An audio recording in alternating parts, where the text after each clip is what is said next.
Mikrotonik anevrizmalar bu bosh miya qon tomir kasalliklarining anevrizmalar kasalliklarida uchraydigan kasallik.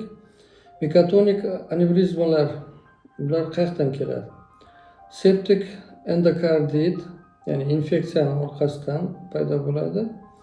O'pkalardagi yallig'lanishlar septikopemiyalarga olib keladigan boshqa holatlar. Bakterial vaskulit, infeksiyalangan tromboemboliyalar ko'proq oldingi yoki o'rta arteriyalar shoxlarida ko'proq uchraydi. Arteriya devorining yuqalashishi va o'tkazuvchanligining oshishi kuzatiladi. Mikrotonik anevrizmalar hosil bo'lishi esa qon ketishlari bilan kechadi. Bu esa umumiy infeksion simptomlar, ya'ni isitma, leykositlarning ko'tarilishi, eritrotsitlar cho'kishi tezligining oshishi fonida namoyon bo'ladi. Ba'zan patogenni qondan ajratib olish va uning antibakterial dorilarga sezgirligini aniqlash mumkin.